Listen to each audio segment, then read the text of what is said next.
there. Subscribe to my channel. And also បាទសូមស្វាគមន៍ប្រិយមិត្តអ្នកស្ដាប់ជាទីមេត្រី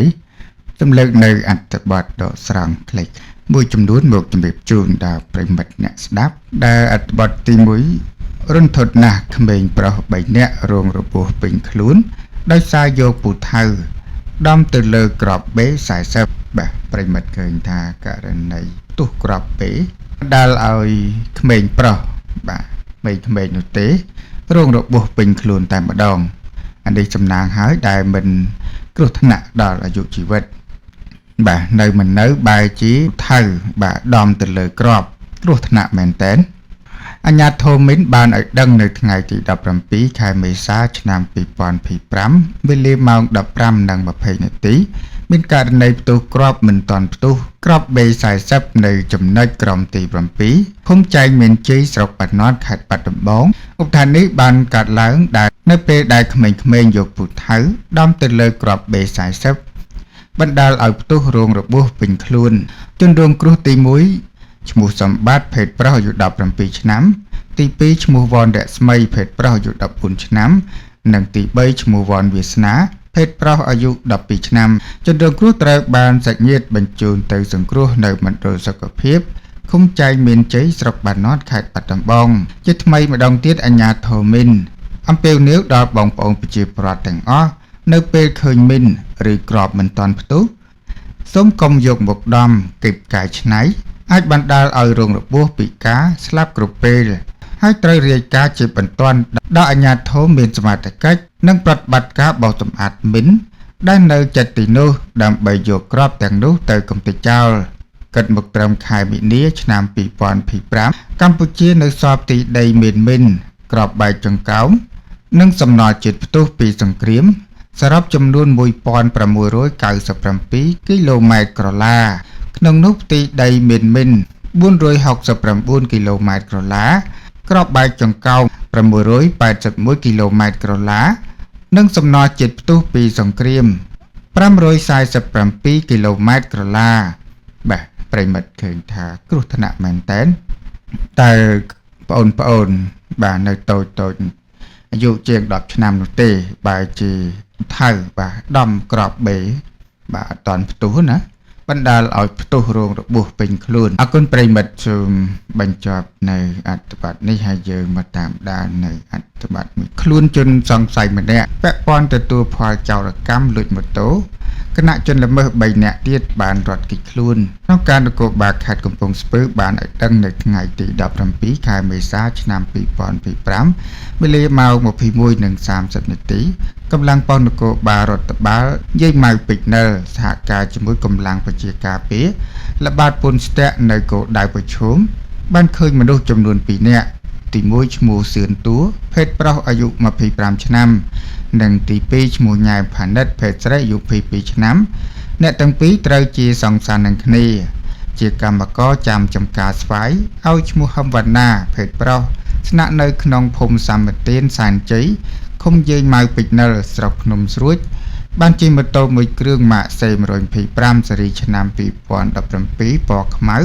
គ្មានស្លាកលេខមកដល់ចំណុចខាងលើក៏បានឃើញសមត្ថកិច្ចរួចបានជិះគេចខ្លួនបានបន្តិច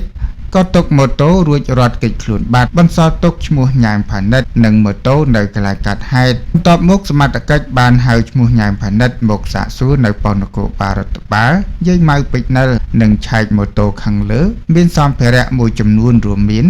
ដាវកែច្នៃចំនួន1ដើមសោលេខ8ចំនួន2សោលេខ10ចំនួន2សោលេខ14ចំនួន1ដើមតាមការសាកសួរឈ្មោះញ៉ែមផានិតបានឆ្លើយសារភាពថាខ្លួននឹងសង្សារឈ្មោះសឿនតួរត់គេចខ្លួនជាសង្សារនឹងឈ្មោះសឿនតួបានស្គាល់គ្នានៅភ្នំពេញប្រហែល 4-5 ឆ្នាំមកហើយឆ្លោះគ្នាទើបតែត្រូវរើគ្នាវិញប្រហែល15ថ្ងៃប៉ុណ្ណោះ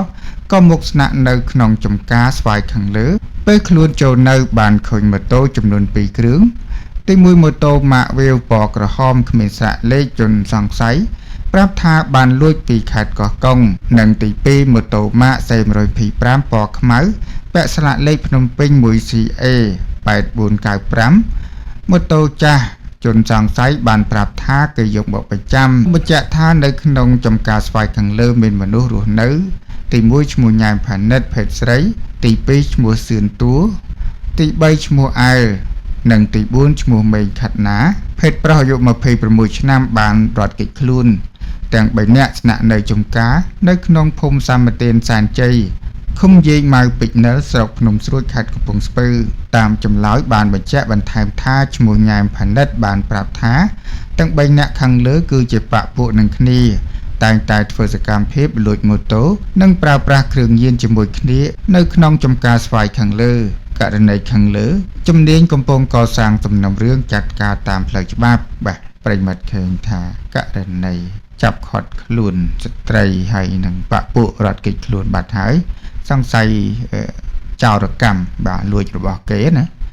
អរគុណប្រិមិត្តសូមបញ្ចប់នៅអត្ថបទខ្លីទាំងពីរនេះអបជាទីមេត្រីសូមស្វាគមន៍មកកាន់ Channel Pro KH Official News ទៀតហើយបាទខ្ញុំលើកនៅអត្ថបទដកស្រង់ខ្លីៗចំនួន3មកជម្រាបជូនដល់ប្រិមិត្តអ្នកស្ដាប់ដែលអត្ថបទទី1សោកស្ដាយណាស់ Miss Tourism Myanmar ឆ្នាំ2018ត្រូវបានគេប្រទះឃើញស្លាប់នៅក្នុងគំនរខុងដូ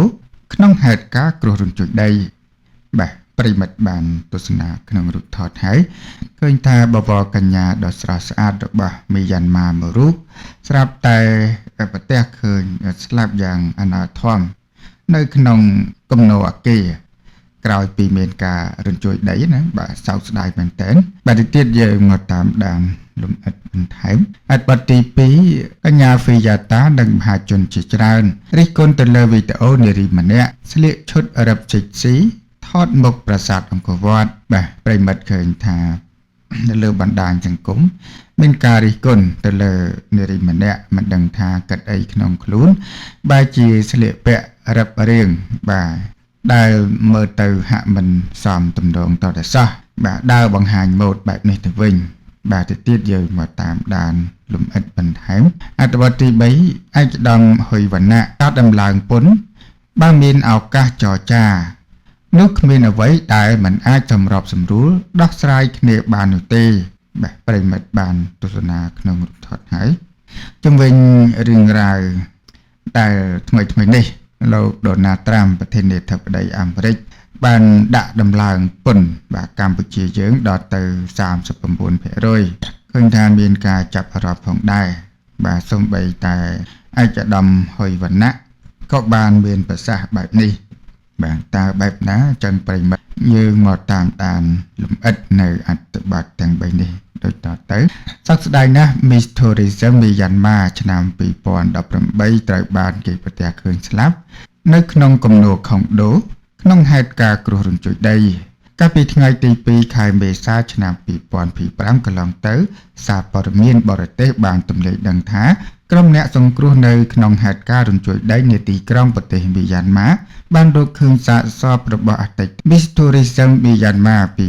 2018ដែលបានស្លាប់នៅក្រោមអគារខុងដូ Sky Villa Konda ដែលនាងស្នាក់នៅយ៉ាងណាមិញខាងស្ថាប័ន Miss Tourism Myanmar បានចេញសេចក្តីថ្លែងការណ៍បញ្ជាក់ពីការស្លាប់របស់នាងឲ្យបានដឹងថា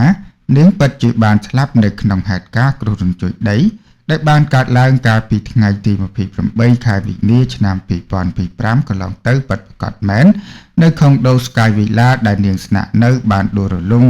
ហើយនាងក៏បានជាប់នៅក្នុងនោះចេញក្រៅមិនរួចយ៉ាងណាមិញការស្លាប់របស់នាងធ្វើឲ្យមហាជនមានការសោកស្ដាយខ្លាំងណាស់ហើយម្នាក់ក៏បានបន់ស្រន់ឲ្យនាងក៏ដូចជាប្រជាជនវីយ៉ាន់ម៉ាដទៃទៀតដែលបានបាត់បង់ជីវិតឲ្យបានទៅកាន់សុគតិភពឲ្យបានទៅដល់សុគតិភពផងដែរបាទប្រិមិត្តសោកស្ដាយដែល Miss Grand Myanmar ឆ្នាំ2018បានលាចាកលោកទាំងវ័យក្មេងបាទរូបសម្រស់ស្រស់ស្អាតចឹងបានថាមើលមិនឃើញបែរជាជួបគ្រោះបែបនេះអរគុណប្រិមិត្តសូមបញ្ចប់នៅអត្ថបទនេះហើយយើងមកតាមដាននៅអត្ថបទមួយទៀតវិយាតានិងមហាជនជាច្រើនបានរិះគន់ទៅលើវីដេអូនារីម្នាក់ស្លៀកពាក់ឈុតរឹបសិចស៊ីថតមុខប្រាសាទអង្គរវត្តតារាសម្ដែងនិងតារាបង្ហាញម៉ូដរួមជាមួយនឹងមហាជនជាច្រើនបាននាំគ្នាធ្វើការរិះគន់ដោយទឹកបាក់ទំនប់ទៅកាន់នារីម្នាក់ដែលស្លៀកពាក់ខោអាវកីឡាបែបរឹបសិចស៊ីនៅមុខប្រាសាទអង្គរវត្ត រូបភាពវីដេអូប្រមាណជា10នាទីត្រូវបាននារីម្នាក់ដែលមានឈ្មោះគណនី Facebook ឈ្មោះថា Nina Dali បានបង្ហោះនៅលើបណ្ដាញសង្គមបង្ហាញពីសកម្មភាពបង្ហាញមុខមួយនឹងការស្លៀករឹបរៀងសិចស៊ីខ្លាំងនៅមុខប្រាសាទអង្គរវត្តជាមួយនឹងរូបភាពវីដេអូនារីខាងលើនោះបានភ្ជាប់ជាមួយនឹងសំណេរថា My body is temple គោលបំណងចង់ផ្សព្វផ្សាយអង្គរវត្តខោអាវហាត់ប្រាណ Sport Fit Daisy កម្ពុជាយ៉ាងណាមិញបើទោះបីនារីរូបនោះបានភ្ជាប់សំណេរពីគោលបំណងចង់ផ្សព្វផ្សាយពីប្រាសាទអង្គរវត្តខ្មែរក៏ដោយប៉ុន្តែគេឃើញមានមហាជនជាច្រើនបានសម្ដែងការមិនពេញចិត្តនិងមិនគាំទ្រចំពោះរូបនាងស្លៀកពាក់បែបនេះថតនៅមុខប្រាសាទបុរាណនោះឡើយតារាសម្ដែងអ្នកនាងហ្វីយ៉ាតាក៏បានសម្ដែងការមិនពេញចិត្តចំពោះទង្វើនារីនេះដែរគណៈពេលដែលយល់ថាការផ្សព្វផ្សាយស្លៀកពាក់បែបនេះមិនគួរថតនៅមុខប្រាសាទបុរាណនោះឡើយនាងបានលើកឡើងតាមសំណេរបង្ហោះនៅលើបណ្ដាញសង្គមថាពួកនារីផ្សេងរួមនឹងខ្ញុំខោរឹបគូតគេឲ្យទិញក្រមាពាក់ពីលើហើយឈុតនេះគួរតែថតប្រម៉ូទនៅកន្លែងផ្សេងទៅព្រោះនៅអង្គរវត្តគេមិនឲ្យថតប្រម៉ូទផលិតផលអ្វីទាំងអស់ហើយឃើញក្បាលឡើងច្បាស់មេតាមន្ត្រីអប្សរាជួយមើលម្នាក់នេះខ្ញុំនិយាយត្រង់ភេទទី3ខ្លះគេតបតែងខ្លួនដើរអង្គរមានរបៀបជាងស្រីពិតយើងខ្លះទៀតផងនាងបានបញ្ជាក់ថាដោយខ្វះពេលខ្វះកន្លែងសិចស៊ីទៅសិចស៊ីនៅ Pop Street ទៅគ្មានអ្នកណាទៅទេអ្នកធ្វើនេះលើសធ្ងន់ណាស់ព្រោះនេះជាប្រាសាទអង្គរខ្មែរភេទទី3ខ្លះនិងជនជាតិបរទេសគេផ្សេងគឺតបតែងខ្លួនលេងអង្គរទៅផ្សព្វផ្សាយអង្គរមានរបៀបល្អជាងនារីជាខ្មែរពិតឆ្ងាយណាស់ហើយក្បាលពីរឡើងកញ្ចាស់ជីវិតចូលចិត្តបែបអឺរ៉ុបយ៉ាងណាក៏មិនគួរពាក់ដល់ថ្នាក់នេះព្រោះសពថ្ងៃរស់លើទឹកដីខ្មែរអ្នកគេមានប្តីជនជាតិគេខ្លះគេមិនជ្រុលអឺរ៉ុបដល់អ្នកផងគេតែងខ្លួនមើលគេមើលឯងមើលទីកន្លែងមើលពេលវេលាហើយនាងជាអ្នករស់នៅទឹកដីសៀមរាបស្រាប់មិនធ្វើដូចមិនដឹងថាអ្វីគួរមិនគួរយ៉ាងនេះបាទប្រិមិត្តឃើញថាមានការរិះគន់ទៅលើនារីម្នាក់បែរជាទៅថតបាទរឹបរៀងសិចស៊ីមិនសមទំនងអរគុណប្រិមិត្តជួមបញ្ចប់នៅអត្ថបទនេះហើយយើងមកតាមដាននៅអត្ថបទមួយទៀតចដំហួយវណ្ណៈការដំឡើងពន្ធបានមានឱកាសចរចានោះគ្មានអ្វីមិនអាចសម្របសម្រួលដោះស្រាយបាននោះទេទីមួយលោក JD Vance អនុប្រធានាធិបតីអាមេរិកលើកឡើងនៅមុននេះបន្តិចថាវិធានការដំឡើងពន្ធគឺជាគោលនយោបាយថ្មីដើម្បីកែលម្អបញ្ហាពាណិជ្ជកម្មរបស់អាមេរិកដែលបរាជ័យរយៈពេល40ឆ្នាំចុងក្រោយនេះគឺរោងចក្រអាមេរិកនិងការងារបានចេញទៅក្រៅប្រទេសអាមេរិកកន្លងមកដូច្នេះក្រោមការដឹកនាំរបស់លោក Donald Trump អាមេរិកត្រូវតែខិតខំទាញអាជីវកម្មនិងការងារចូលមកក្នុងអាមេរិកវិញទី2ដូច្នេះការដាក់ចេញវិធានការដំឡើងពន្ធរបស់អាមេរិកចំពោះបណ្ដាប្រទេសនានារួមទាំងកម្ពុជាផងគឺការប្រឹងប្រែងរបស់អាមេរិកក្នុងការពង្រឹងកម្លាំងសេដ្ឋកិច្ចនិងរក្សាលំនឹងជញ្ជីងពាណិជ្ជកម្មពលគឺមិនមែនទំនាស់មនោគមវិជ្ជានយោបាយនោះទេគ្មានអ្វីដែលមិនអាចដោះស្រាយបាននោះទេហើយការប្រជុំនេះអន្តរការប៉ុណ្ណោះយើងនៅមានឱកាសក្នុងការចរចាគ្នាដើម្បីរកផលប្រយោជន៍ទាំងសងខាងទី3កម្ពុជាធ្លាប់ឆ្លងកាត់ការលំបាកតែយើងមិនខ្វះគំនិតភាពអត់ធ្មត់និងការតស៊ូនោះទេដូច្នេះយើងជឿជាក់យ៉ាងមុតមមថាក្រោមការដឹកនាំដ៏ឆ្លៀសវៃរបស់សម្ដេចធិបតីហ៊ុនម៉ាណែតរួមទាំងអិសរាជយុទ្ធថ្នាក់ដឹកនាំនិងមន្ត្រីបច្ចេកទេសកម្ពុជាយើងគឺមានសមត្ថភាពគ្រប់គ្រាន់ក្នុងការចរចាដោះស្រាយតាមនយោបាយឈ្នះឈ្នះដែលរក្សាបាននូវផលប្រយោជន៍ពាណិជ្ជកម្មទីផ្សារនិងការងារជូនប្រជាពលរដ្ឋយើងបាទប្រិមិត្តនេះគឺតកតើនឹងប្រសាសន៍របស់ឯកឧត្តមហ៊ុយវណ្ណៈពាក់ព័ន្ធនឹងការដំឡើងពន្ធរបស់អាមេរិកមកលើកម្ពុជាអរគុណប្រិមិត្តសូមបញ្ចប់នៅអត្ថបទទាំង3នេះ